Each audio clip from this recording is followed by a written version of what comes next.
በስመ አብ ወወልድ ወመንፈስ ቅዱስ አሃዱ አምላክ አሜን። ክርስቶስ ተንሥአ እሙታን በአቢይ ኃይሎ ስልጣን አሰሮ ለሰይጣን አግዓዞ ለአዳም ሰላም እምይእዜሰ ኮነ ፍስሐ ወሰላም። አድማጭ ተመልካቾቻችን ይህ ከኢትዮጵያ ኦርቶዶክስ ተዋሕዶ ቤተክርስቲያን ብዙኃን መገናኛ ተዘጋጅቶ የቀረበላችሁ ዕቅበተ እምነት የሚለው መርሃ ግብራችን ነው። በዛሬው የዕቅበተ እምነት መርሃ ግብራችን ከቀሲስ ዶክተር መዝገቡ ካሳ የመጀመሪያ ዲግሪያቸውን በቲዮሎጂ፣ ሁለተኛ ዲግሪያቸውን በቲዮሎጂና ክርስቲያን ስተዲ፣ ሶስተኛ ዲግሪያቸውን ዶክተሬታቸውን በሞራል ፊሎሶፊ ከሰሩት የኢትዮጵያ ኦርቶዶክስ ተዋሕዶ ቤተክርስቲያን ብዙኃን መገናኛ ዋና ስራ አስኪያጅ በቅድስት ሥላሴ መንፈሳዊ ዩኒቨርሲቲ መምህር ከሆኑት ጋር አመራር ለዕቅበተ እምነት ያለው ሚና በሚል ርዕስ እንወያያለን። ቆይታችሁ ከኛ ጋር እንዲሁም በታላቅ አክብሮት ጋበዝናችሁ።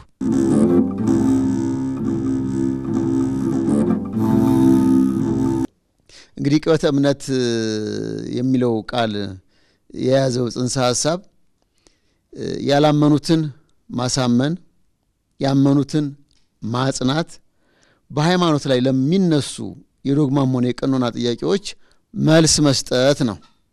ማሳመን፣ ያመኑትን ማጽናት፣ አሳምኖ ማጥመቅ፣ ማጽናት፣ ለሚነሱ ጥያቄዎች መልስ መስጠት። ቅድስት ቤተክርስቲያን ይህንን ሐዋርያዊ ተልእኮዋን ስራ ስትሰራ አመራር ደግሞ ትልቁን ሚና ይወስዳል። በመንፈሳዊ ተቋም ላይ አመራር የሚለው ቃል እንዴት ይበየናል? ስለጋበዛችሁኝ በዚህ ርዕሰ ጉዳይ እንድንነጋገር ስለጋበዙኝ ቀሲስ ከልብ አመሰግናለሁ። አዎ፣ ዕቅበተ እምነት ሃይማኖትን የቀደሙ አባቶቻችን ያስተማሩትን መሰረታዊ እምነትን፣ ትውፊትን፣ ቀኖናን መጠበቅ፣ ማጽናት ወደ ባለንበት ዘመን ደግሞ ትውልዱ በሚረዳው መንገድ ያንን እምነት ማቀበል እና ደግሞ ለየአማንያንም ጭምር ማስፋት ወይንም ማዳረስ ያው ሁሩ ወማሩ ስላለ ጌታችን ለመላው የዓለም ሕዝብ ሁሉ የማዳረስ ጭምር ኃላፊነትም አለውና ይህን በማሳካት ሂደት ውስጥ ሃይማኖትን በማወቅ በመጠበቅ እና በማስፋት ሂደት ውስጥ የመሪዎች ድርሻ ምን ያህል ነው የሚለው ነው እያነሱልኝ ያሉት። እውነት ነው። አንዱ እንግዲህ በዘመናችን የምናነሳው ትኩረት የሚፈልገው በተወሰነ መልኩ ደግሞ ትክክለኛ እሳቤውን ያጣ በተወሰነ መልኩ ከትክክለኛ እይታ እና ያካሄድ መንገድ እየወጣ ያለ አንዱ ኃላፊነት ወይንም ደግሞ የሥራ ተጠያቂነት የመሪነት ሚና ነው እና ምናልባት በዚህ ወቅት በዛ ርዕስ ላይ መነጋገራችን እጅግ የሚያስፈልግበት ወቅት ላይ እንደሆነ ይሰማኛልና መሪነት ሲጀመር ጥሪ ነው ወይንም ደግሞ በእግዚአብሔር ፈቃድ የሚሰጥ የሀብት ወይንም ደግሞ የመሪነት ስጦታ፣ ጸጋ ወይንም ደግሞ አቅምና ሀብት ይፈልጋል። ምክንያቱም ራስ የራሱ የሆነ ኃላፊነት ድርሻ አለው። እጅ የእጅን ስራ ይሰራል፣ እግር የእግርን ስራ ይሰራል። እግርንም የሚያንቀሳቅስ እጅንም ልናነሳ የሚገባውን ነገር እንድናነሳ መመሪያ የሚሰጥ ጋይድ የሚያደርግ የራስ ክፍል ነውና መሪ ስንል ራስ እያልን ነው። የተቋም ራስ፣ የቤተ ክርስቲያን ራስ ወይንም ደግሞ አንድ የማህበረሰብ ኃላፊን ወይንም ደግሞ የበላይ አካልን ነው እያመለከትን ያለ ነውና ያ በበላይነት በኃላፊነት የሚመራ አካል እንዴት ነው ማህበረሰብን ሊመራ የሚገባው? ወዴት ነውስ የሚመራቸው ያመራሩስ አፕሮች ወይንም አቀራረብ ወይንም አካሄድ ወይንም ያመራር ስልቱ ራሱ ምን መምሰል አለበት? በተለይ ደግሞ መሪነት አሁን ባለንበት ዘመን እንደ ቤተክርስቲያን በተለይ በኢትዮጵያ ኦርቶዶክስ ተዋሕዶ ቤተክርስቲያን ውስጥ ያለን እንደመሆናችን መጠን የመሪነትን ኃላፊነት እንዴት ነው በአግባቡ በውጤታማነት ደረጃ ልንወጣ የምንችለው የሚሉ ጉዳዮች አብረው ተያይዘው ይነሳሉ። እና ምናልባት እንደው እንደ መንደርደሪያ እንደ መነሻ እንዲሆነን መሪ ማን ነው ስንል it is a gift, it is a talent. ሁሉም ሰው መሪ መሆን አይችልም። ሁሉም ሰው ራስ መሆን አይችልም። ሁሉም ሰው እጅ መሆን አይችልም። ሁሉም ሰው እግር መሆን አይችልም። ለዛ ኃላፊነት የተጠሩ እግዚአብሔር የለያቸው ያንን ኃላፊነት የመወጣት አቅም ያላቸው ፈልገው ሳይሆን ተጠርተው ፈልገው ሳይሆን የሚመሩት እግዚአብሔር ለዛ ኃላፊነት አቅማቸውን አውቆ ወይንም ደግሞ ያላቸውን ስጦታ አውቆ የሚጠራቸው ናቸው መሪዎች ማለት እንደው በአጠቃላይ ስንናገረው። እንደ ቤተክርስቲያን ደግሞ ስንናገረው ደግሞ አንደኛ የኛ ፈጣሪያችንም ጠባቂያችንም አዳኛችንም መጋቢያችንም መድኃኒታችን ኢየሱስ ክርስቶስ እንደመሆኑ መሪዎች የመድኃኒታችንን የኢየሱስ ክርስቶስን ማንነት የማወቅ ከህልውናው ጋራ የመሳተፍ የሱን የመንፈሳዊ መሪነትን ኃላፊነትና ድርሻን የሚወርሱ የሚጋሩ በሱ መንገድ የሚሄዱ መሆን አለባቸው። እንደው በትንሹ ለመግቢያ መልካም ዶክተር ቅድም ሲናገሩ መሪ ያው ስጦታ ነው ታለንት ነው ብለዋል። እንደ መንፈሳዊ ተቋም ታለንት ሲባል መቼም ሰው በመሆኑ ብቻ የሚያገኘው ልዩ ችሎታ እንጂ እግዚአብሔርን ስላመነ በመንፈስ ቅዱስ ተቃይቶ የሚሰራው ስራ አይደለም። አንድ ሰው ታለንቱን የራሱ የባህሪ የጠባይ መበላሸት ካልሆነ በስተቀር ምንም ሊወስድበት አይችልም።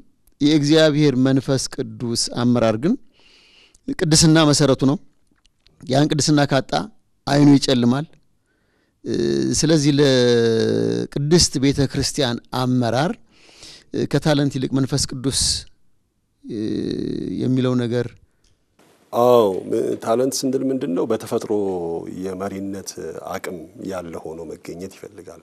ከዛ በኋላ ነው በዛ ላይ የእግዚአብሔር ኃይል ታክሎበት መንፈስ ቅዱስ የበለጠ ድፍረቱን ጥባቱን ጥበቡን የማስተዋል አቅሙን እና ደግሞ ተጽዕኖ የመፍጠር አቅሙን ሰጥቶ ለውጤት ወይንም ለስኬት የሚያበቃው። በተፈጥሯችን ግን የመሪነት ስጦታ ወይንም ታለንት ነው በቃ ቅድም እንዳልነው ከሌለን ግን አስቸጋሪ ነው። ሁሉም የየራሱ የሆነ ጸጋ አለው። ቅዱስ ጳውሎስ እንዳስተማረው መንፈስ ቅዱስ አንድ ነው፣ ስጦታው ግን የተለያየ ነው ስላለ ለተለያየ የሥራ ኃላፊነት ምንድነው በአንድ ተቋም ውስጥ 3 ኤሌመንቶችን እናነሳለን። የአመለካከት ሮል የሚጫወቱ ክፍሎች አሉ። በቃል ደግሞ እንዲነገር ወይንም ደግሞ በጽሁፍ እንዲሰፍር የሚያደርግ ክፍል አለ። የሚያከናውን የሚያሳካ የሚተገብር ክፍል አለ። ልክ እንደ ቤተክርስቲያን ይሄ በሐልዮ በነቢብ በገቢር እንደምንለው የማወቅን ሐሳብ ዴቨሎፕ የማድረግን ሊደረጉ የሚገባቸው ጉዳዮችን የሚመክር ምንድነው ይሄ ህግ አርቃቂ የምንለው ማለት ነው። ሐሳቦችን በደንብ የሚያዳብሩ የሚመክሩና ለማህበረሰቡ ወይንም ለተቋሙ ያስፈልጋል የሚባሉ ሐሳቦችን የሚያመነጭ ክፍል አለ። ያ አንድ ራሱን ችሎ የሆነ አካል ነው። ለዚህ የተሰጡ ሰዎች አሉ። የሚያስቡ የሚመክሩ ሐሳብን ከሰዎች የሚቀበሉ ያንዱን ሐሳብ ከሌላው ጋር የሚያገናኙ ለተቋሙ ግብዓት ሊሆን በሚችል መልክ ደግሞ ሰፍረው ቅርጽ ሰጥተው የሚያስቀምጡ ክፍሎች አሉ። ዋት ኮሊቲ ቲንክ ታንክ ግሩፕ ያሉ የሚጠሯቸው ማለት ነው።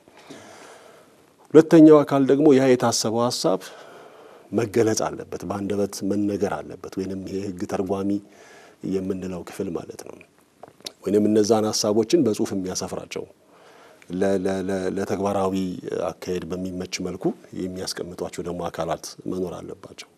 የስፒኪንግ ሮልን የሚጫወቱ ወይንም የመናገርን ድርሻ የሚጫወቱ ከዛ ደግሞ ያ የተነገረውን ነገር ወስደው ደግሞ ኢምፕሊመንት የሚያደርጉ ወይንም ወደ መሬት የሚያወርዱ ተግባራዊ እንዲሆን የሚያደርግ ደግሞ ክፍል አለ።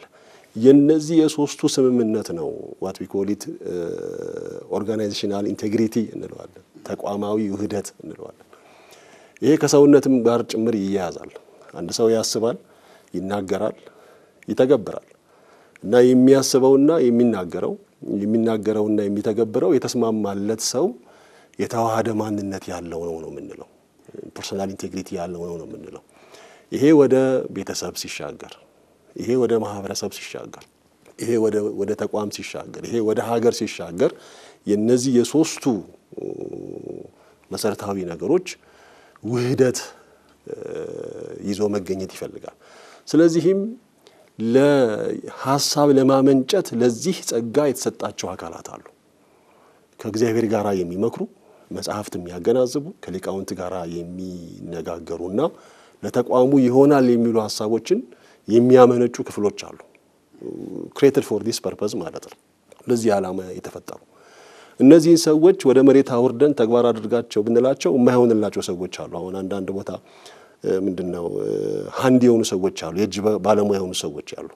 ቁጭ ብሎ መነጋገርና መወያየት፣ ይሄ አጀንዳ የመቅረጽ በዛ ሐሳብ ላይ መምከር ምናምን ብዙም በቃ አይመቻቸውም፣ ይከብዳቸዋል። እነሱ አድርጎ የሚባለውን ነገር ብቻ ወደ ተግባር መግባት ነው የሚፈልጉት። ምክንያቱም እንትናቸው ስጦታቸው የተግባር ሮልን መጫወት ነው እና ደግሞ የመግለጽ የማስረዳት ይሄ ወደ ማህበረሰቡ ተደራሽ እንዲሆን የማድረግ ደግሞ ሮል ያላቸው ደግሞ ሰዎች አሉ። gifted for this purpose ማለት ነው። እንደዚህ ሁሉ ደግሞ ሐሳብ ለማመንጨት የተፈጠሩ ወይንም የተሰጣቸው ታለንቱ ያላቸው ደግሞ ሰዎች አሉ። ይሄ የስጦታ ጉዳይ ነው እንደው በኦርጋናይዜሽናል ስትራክቸር ስንመለከተው ማለት ነው።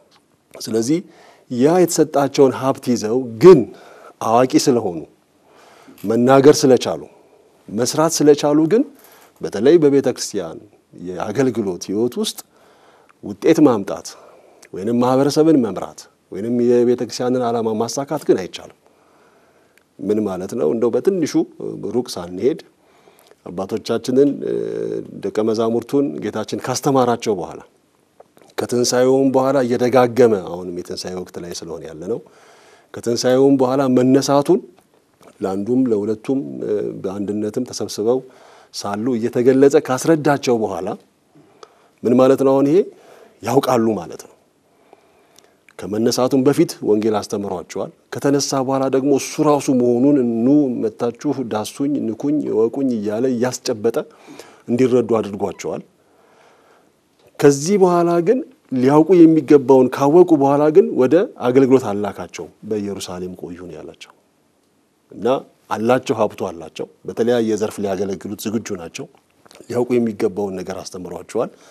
ነገር ግን ያ የሚያውቁትን ዕውቀት ለማሳካት የሚያስችለው ኃይል የመንፈስ ቅዱስ ኃይል ነው። በመንፈስ ቅዱስ ካልተቃኙ ፍሩሃን የነበሩት ደፋሮች ካልሆኑ በሰይፍ ፊት የሚቆም ማንነት፣ በእሳት ፊት የሚቆም ማንነት፣ በአላውያን ነገስታት ፊት የሚቆም ማንነት ባልያዙበት ሁኔታ የአገልግሎት ኃላፊነታቸው ሊወጡ ስለማይችሉ ለዚህ ነው የመንፈስ ቅዱስ ሀብት ያስፈልገናል። ተፈጥሯዊ ነው፣ ይሄ ስጦታ ተፈጥሯዊ ነው። መንፈስ ቅዱስ ግን ተፈጥሯዊውን ወደሚፈለገው ኢፌክት ወደ ማሳካት ግቡን ወደ መምታት የሚወስድ እሱ ነውና የሚስማማ ነው፣ የሚቃረን አይደለም።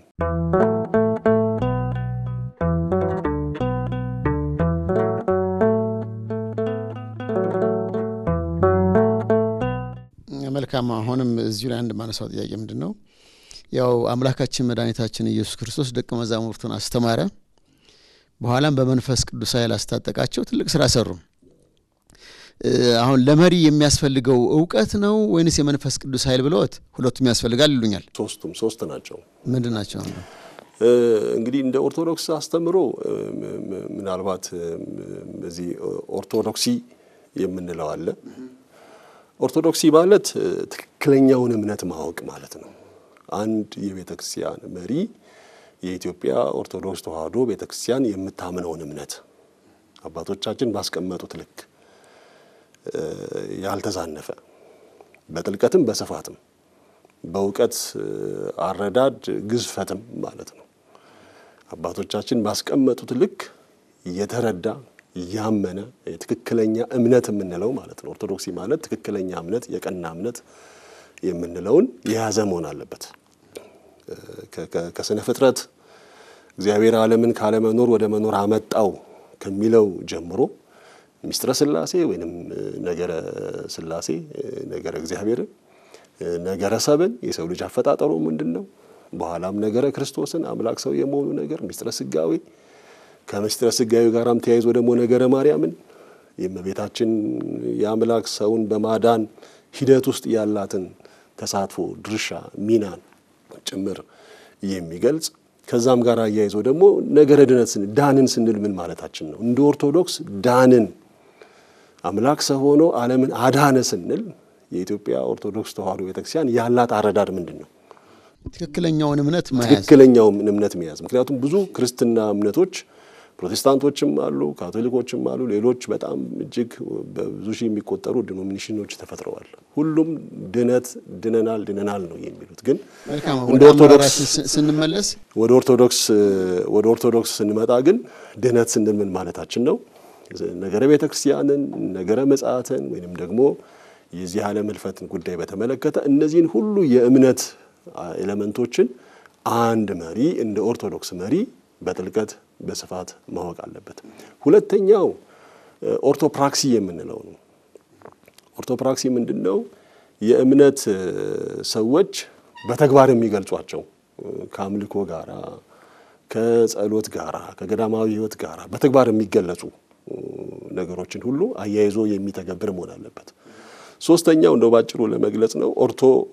ኦርቶፓቲ ይባላል ኦርቶፓቲ ምንድነው መንፈሳዊነት ይሄ ስፒሪቹዋል ፓወር የምንለው በነገራችን ላይ በኦርቶዶክስ ውስጥ መሪ ስንል what comes ይቅርታ እንትኑ ወደ አይምሮአችን የሚመጣው ምንድነው መሪነት ስንል የመንፈሳዊ መሪነት በኃይል አይደለም በኮንትሮል አይደለም ወይንም ደግሞ ይሄ ኦቶሪቴቲቭ የሆነ ፓወርን ኤክሰርሳይዝ የሚደረግበት አይደለም እንደ ቤተክርስቲያን አስተምሮ በኦርቶዶክስ ቤተክርስቲያን አስተምሮ መንፈሳዊ መሪነት ማለት መንፈሳዊ ተጽዕኖ የሚፈጠር ማለት ነው አንደኛ የሚመራውን ማህበረሰብን ወደ እግዚአብሔር መንግስት ነው የሚያደርሰው መሪ ስንል ያው መሪ ነው መሪ ማለት የሚመራውን ህዝብ ወደ አንድ ዓላማ ወደ አንድ መዳረሻ የሚያደርስ ነው የኦርቶዶክስ እምነትን የሚከተሉ የሚያገለግሉ ምእመናን ወይንም ደግሞ ተቋማትን የሚመሩ በአስተዳደርም ይሁን በመንፈሳዊ አገልግሎትም ይሁን በየትኛው ሚናዎቻቸው ሁሉ ምእመናንን ወደ እግዚአብሔር መንግስት የሚያደርሱ መሆን አለባቸው ለዚህ ብቻ ነው በቃ እኛም ካህናት ይሆንነው ካህኑም ካህን በቤተክርስቲያን ያለው ስልጣንም ምእመናንም አገልጋዮችም በሙሉ የእግዚአብሔርን መንግስት እንዲወርሱ አምላክ ሰው የሆነው ለዚሁ ዓላማ ነው በትምህርታችን ውስጥ ያለው መሰረታዊ የትምህርት ይዘትም ይሄንን ነው የሚያስተጋባው ወደ ቅድስና what we call it theosis የምንለው ዴፊኬሽን የመለኮቱ ክብር ተካፋይ ትሆናላችሁ ነው የሚለው ይሄ ነው የመጨረሻው የመዳረሻ ዓላማችን በአገልግሎትም በአስተዳደርም በተለያየ ዘርፍ የሞያ የአገልግሎት መስክ ብንሰማራ መሪው ምእመናንን ሁሉ ወስዶ ከእግዚአብሔር ጋር የሚያዋህድ የእግዚአብሔርን መንግስት ለመውረስ የሚችሉ የሚበቁ መሆን አለበት ያም ነው ኃላፊነቱ ስለዚህ ይሄን በማድረግ ውስጥ መንፈሳዊ ተጽዕኖ ፈጣሪ ነው መሆን ያለበት መንፈሳዊ ተጽዕኖ ፈጣሪ ኮንትሮል አይደለም ኦቶሪቴቲቭ አይደለም ሹመትም አይደለም አገልጋይነት ነው እንጂ የራስን ወንበር የሚያደላድሉበት እኔ ፈላጭ ቆራጭ ነኝ የሚል አይነት ስሜት የሚያስቡበት እና በፈለጉት መልክና በተሰማቸው ስሜት ልክ የሚፈርጁበት አካሄድ አይደለም ይሄ ማማከርም ይፈልጋል በህብረታዊነት ውስጥ ጭምርም ነው መሄድ ያለበት። ማዋየት ማጋራት ይፈልጋል። ሐሳቦችን ከተለያዩ ሰዎች መውሰድ ይፈልጋል። እና ደግሞ እንደ ቤተ ክርስቲያን ይሄንን ዓላማ ሊያሳካ የሚችሉ ሐሳቦችን ሁሉ መሪው ግምት ውስጥ ማስገባት አለበት፣ መውሰድ አለበት። ስለዚህ እዛ ማድረስ የማይችል ከሆነ በጣም የተዛባ ነው። አንድ ሰው መንገድ ላይ እየሄደ ወዴት ነው የምትሄደው ብዬ ስለው እዚህ ቦታ ነው የሚሄደው ካላለኝ ኦኬ የሆነ የአእምሮ ችግር አለ ማለት ነው። ምክንያቱም አንድ ሰው መንገድ መራመድ ከጀመረ ከወጣ የሆነ ቦታ ለመድረስ ነው። መዳረሻውን እያሰበ ነው መንገዱንም እየቀየሰ በእግሩም ይሁን በትራንስፖርትም ይሁን የሚሄደው። ስለዚህ መዳረሻውን ዓላማ ያላደረገ መሪ ማንን ነው የሚመራው? ወዴት ነው የሚመራው? የትስ ነው የሚያደርሰን? እና በአመራር ሂደት ውስጥ የተዛባ ነገር መፈጠሩ አይቀርም ማለት ነው። ስለዚህ መንፈሳዊ ተጽዕኖ ልክ ክርስቶስ ኃይል ነበረው፣ ስልጣን ነበረው፣ የፈለገውን የወደደውን የፈቀደውን ማድረግ ይችላል። ግን በኃይልና በስልጣን ሳይሆን ሲመራ የነበረው በአገልጋይነት ራሱን ዝቅ አድርጎ እግር እያጠበ እኔ ትሁት ነኝ ቀንበሬም ልዝብ ነው እያለ የአገልጋይነት መሪነት ከናንተ ማንም ታላቅ ሊሆን የሚወድ ቢኖር የሁሉ አገልጋይ ይሁን ነው ያለው። እንግዲህ መሪነት ታላቅ ኃላፊነት ነው። በመሪነት በመናገኘው ስልጣን ታላቅነት የሚሰማን ከሆነ ተሳስተናል። በመንተገብረው በመናከናውነው ድርጊት ግን ዝቅ ብለን የወደቀውን ስናነሳ ግን ያኔ ነው ታላቅ የምንሆነው። ያን ጊዜ ነው የምናገለግለውንም የምናነሳው የሚፈለግበትም ቦታና ግብ ላይ ልናደርስም የምንችለውና እነዚህ ሶስቱ ነገሮች ተሟልተው መገኘት አለባቸው። what we call it holistic leadership የሚባል ወይንም ሁለንተናዊ ሁሉን ያካተተ በእምነትም በተግባርም በመንፈሳዊ አቅም ወይንም መንፈሳዊ ኃይልንም ተግባራዊ አድርጎ በመገኘትም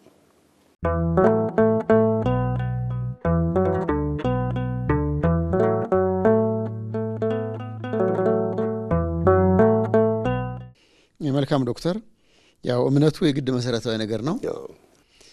ተግባር ደግሞ ያመነውን ነገር በተግባር የሚገልጥበት ነው። መንፈስ ቅዱስ ደግሞ ያው ኃይሉ ከእውነተኛ ማንነቱ ላይ ተመስርቶ እግዚአብሔር የሚሰጠው ሀብት ነው። ግን አሁን ባለንበት በ21ኛው ክፍለ ዘመን ላይ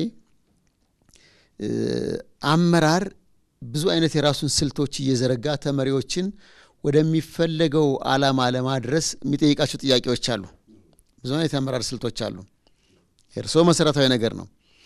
አንድ መሪ እምነት ኑሮት እምነቱን የሚተገብር ሆኖ የመንፈስ ቅዱስ ኃይል ሳይኖረው ቀርቶ የአመራር ዕውቀት ደግሞ ዘመናዊውን የ21ኛው ክፍለ ዘመን የሊደርሺፕ ንድፈ ሐሳብ የአመራር ንድፈ ሐሳብ በደንብ ተግቶ መንፈሳዊ ተቋም ኦርቶዶክሳዊ ቤተክርስቲያንን ልምራ ከሚል ሌላው ደግሞ ኦርቶዶክሳዊ አስተምሮን በትክክል አውቆ በተግባርም የተረጉም በመንፈስ ቅዱስ የተቃኘ ሆኖ ስለ ሊደርሺፕ ቲዮሪ የአመራር ንድፈ ሐሳብ ምንም ዕውቀት የሌለው ሰው ለቅድስት ቤተክርስቲያን የሚሻላት የትኛው ነው? ሁለቱንም በሚቃረን ቦታ ላይ ማስቀመጥ አልችልም ወይንም ደግሞ አስቸጋሪ ነው። ሁለቱም ያስፈልጋሉ። ጥሩ ነው። የዚህ የመሪነት ቴክኒካል የሆኑ ዕውቀቶች አሉ። በተለይ አሁን ባለንበት ዘመን ላይ ብዙ አይነት የሊደርሺፕ ስታይሎች በስልጠናም በትምህርትም ይሰጣሉ። ማወቅም አለብን። ሁሉንም አይነት በየትኛውም አይነት መንገድ የተቀረጸ የመሪነት ስልጠና ዕውቀት ትምህርት ያስፈልጋል። እንደ መሪ በተቻለ መጠን እኮ ምንድነው የሚባለው? አንድ መሪ በተቻለ መጠን የሰው ልጆች ሁሉ የሚያውቋቸውን የሚያልፉባቸውን ህይወቶች ሁሉ አልፎ ቢገኝ ጥሩ ነው። ምክንያቱም እነዛን ህዝብ ነው የሚመራው። ስለዚህ ፊል ያደርገዋል ያ መሪ ማለት ነው። ከማወቅም አልፎ በተግባርም ራሱ ማለት ነው። እንደ ችግረኛ እንደ ባለጸጋም እንደ ተራም ሰው እንደ ኃላፊነትም ጎዳና እንደወጡትም በሞቀ ቤትም እንዳሉቱ በተቻለ መጠን የሚመራው ህዝብ የሚያልፍበትን የህይወት ኤክስፒሪየንስ ሁሉ ያወቀ ቢሆን መልካም ነው። ምክንያቱም ኮኔክትድ ይሆናል ከያንዳንዱ ከሚመራው ህዝብ ጋራ በሐሳብም በስሜትም በተግባርም ኮኔክት ያደርጋልና ጎዳና ስለወጡ ሰዎች ሲናገር እየተሰማው ነው እሱ ራሱ እየበረደው ነው የሚመለከተው ጉዳያቸው የተቸገሩትንም እንደዚሁ ማለት ነው። ስለዚህ በእውቀት በተቻለ መጠን አንድ መሪ ሊያውቅ የሚገባውን ሁሉ አቅሙ የፈቀደለትን ሁሉ ማወቅ አለበት። በተሞክሮም እንደዚሁ ማለት ነው። ግን የሚመራው ግን ዕውቀታችን አይደለም ነው። አሁን ስትሮንግሊ እንግዲህ ይሄንን ፖዚሽን ነው በጣም ማጽኖት እንደ ቤተክርስቲያን አገልጋይ በነገረ መለኮት ትምህርት ተቋም ላይ የማስተምር እንደመሆኔ የተቸገር ነው። የመጣንበትም መንገድ እሱ ነው። ስላወኩኝ መምራት እችላለሁ ባይነትም ነው እየጎዳን የመጣው። በእውቀት አይደለም። እውቀት ያስፈልግም አይደለም። እውቀት ያስፈልጋል ግን በእውቀት አይደለም የሚመራው። ጌታችን አዋቂ ሳይሆን ቀርቶ አይደለም። ወይንም ደግሞ ምንድነው ጠቢብነት ዕውቀት በሊቅነት ቋንቋ አይደለም ጌታችንን የምንገልጸው። ያወቀ ግን እንደ አባት ነው የነበረው አቀራረብ፣ እንደ አገልጋይነት ነው። ይሄ መንፈሳዊ ኃይል ይፈልጋል። ከፍ ብሎ ዝቅ ለማለት መንፈሳዊ አቅም ይፈልጋል። ሰዎች በስልጣን ከፍ አድርገውን ስልጣን ነው ሹመት ነው ሲሉን እኛ ደግሞ ዝቅ ለማለት ይሄ በእውቀት አይመጣም። ይሄ ዕውቀት እንደውም የበለጠ ከፍ ነው የሚያደርገን። እኔ ፈላጭ ቆራጭ ነኝ ከኔ እይታ ከኔ እንድንል ነው የሚያደርገን። አምላካችን ግን እሱን የሚችል ያለውም ፈጣሪም አምላክም ሆኖ ሳለ ግን ኢቨንት ዳውን ታች ነው ዝቅ ያለው እና ይሄ በመንፈሳዊ ኃይል ካልሆነ በቀር አይመጣም። ለዚህ ነው ዕውቀት ብቻ አይደለም የሚመራን። እሱንማ አየነው በተወሰነ መልኩ እንደ ሀገርም እንደ ማህበረሰብም እንደ ተቋምም በብዙ መልክ ብንመለከተው አዋቂዎች መምራት ይችላሉ በሚለው ነው ስንቃኝ የቆየ ነው። ይሄ የሞደርኒዝም ጦስ ይዞብን የመጣው ማለት ነው። ሃይማኖትን ወደዛ አሽቀንጥሮ ጥሎ ክርስትናን ጭምር ከናካቴው ጨፍልቆ የሰው ልጅ አይምሮአዊ ነው አዋቂ ነው። በተለይ ዴካርት ያስቀመጠዋል ሁሌ ደጋግሜ ነው ማነሳው። አይ ቲንክ ዜርፎር አይ አም የሚለው ሳውቅ እኔ ማንነቴን ዲፋይን አረጋለሁ የሚለው አስተምሮ ይሄ ቢንግ የምንለው ማንነት ከአዋቂነት ጋር አቆራኝቶት ሰዎች ባወቁ ቁጥር ስብዕናቸው ከፍ እንዳለ ባወቁ ቁጥር በጣም በጣም የገዘፉ እንደሆኑ አድርገው ነው እንዲያስቡ የተቃኘ ነው የመጣንበት አካዳሚካሊ ፖለቲካሊ ኢኮኖሚካሊ ኢን ኦል ተርምስ በሁሉም ብንመለከተው ማለት ነው። እንደ ቤተ ክርስቲያን ግን አዋቂነት አንድ ነገር ነው። ቢንግ የምንለውና ማንነት የምንለው ስናነሳ ግን ሰው ከእግዚአብሔር ጋር ካልሆነ በቀር ምንም ነው የምንለው።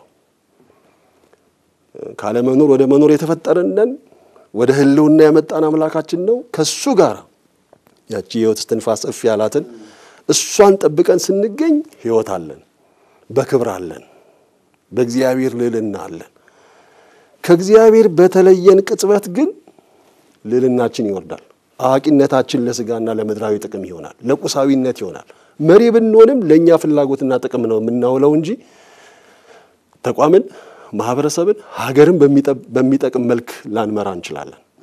ስለዚህ ማንነት የሚለውን ስናነሳ የምናተኩረው ማንነት ከእግዚአብሔር ጋር ስንሆን ብቻ ነው። being our being is defined when we are with the being of God ከእግዚአብሔር ማንነት ጋር አንድ ስንሆን ብቻ ነው። ስለዚህ አዋቂነት ያስፈልጋል፣ እየሰረዝን አይደለም። ወይንም ደግሞ ምንድነው የእምነት ሰዎች የአይምሮ ሰዎች አይደሉም እንደሚሉን አይደለም። እንደዛ ነው እንደ ዌስት የሚሉት የእምነት ሰዎች መመራመር አይምሮአቸውን አክቲቭ ማድረግ ስለማይፈልጉ የሚጠይቅ አይምሮአቸውን ድፍን አድርገው በጭፍን እምነት ነው የሚከተሉት ብለው የሃይማኖት ሰዎች የአይምሮ ሰዎች አይደሉም ብለው ነው የሚያስቀምጡት። ኖ ከአባቱ አንድ ልጅ በእድሜ 20 30 እድሜ ሞልቶት በራሱ የሚረዳው የማወቅ አቅም አለ። እሱን ደግሞ ይዞ ከናት ከአባቱ ጋራም ደግሞ እየመከረ ቤት አስቡት ምን ያህል ተጠቃሚ እንደሚሆን ማለት ነው። የራሱም አቅም አለ።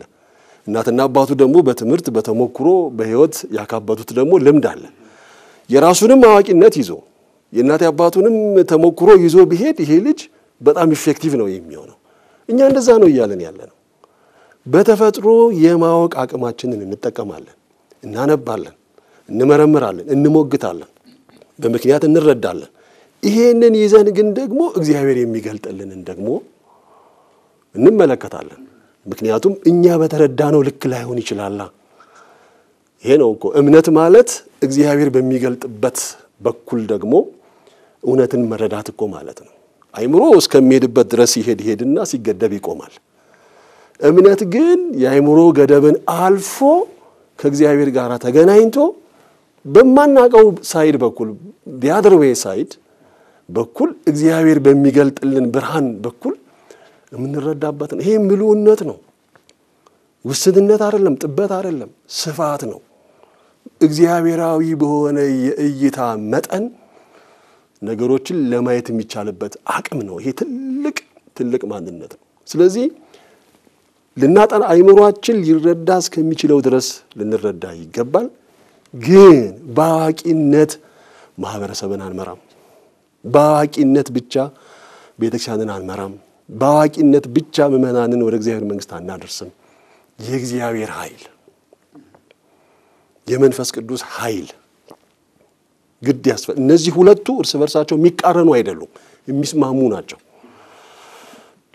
ለቁሳውያን ለስጋውያን ሊቃረንባቸው ይችላል ምክንያቱም የሰው ልጅ ዝንጀሮ ነው ስለሚሉ የሰው ልጅ እንስሳ ነው ስለሚሉ በእግዚአብሔር መልክና አርአያ ተፈጠረ ስለማይሉ የሚቃረን ነገር ሊፈጥርባቸው ይችላል እኛ የፈጠረን አምላክ የሰጠን ያዋቂነትና የመረዳት አይምሮ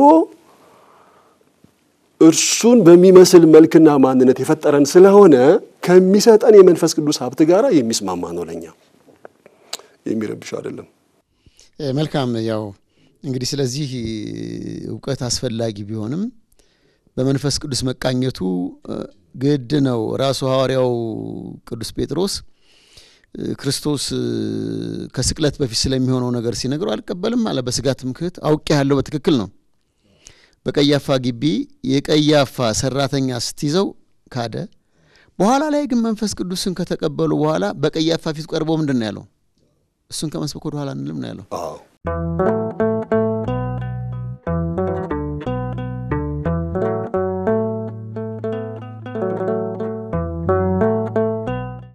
አመራር ለዕቅበተ እምነት ያለው ሚና የሚለው መራግብራችን እዚህ ላይ ስናጠናቅቅ ቀሪዎቹ መራግብራት እንድትከታተሉ በአክብሮት መጋበዝ ነው የዚህን ቀሪ ክፍል በቀጣዩ ሳምንት ይዘንም የምንቀርብ እንሆናለን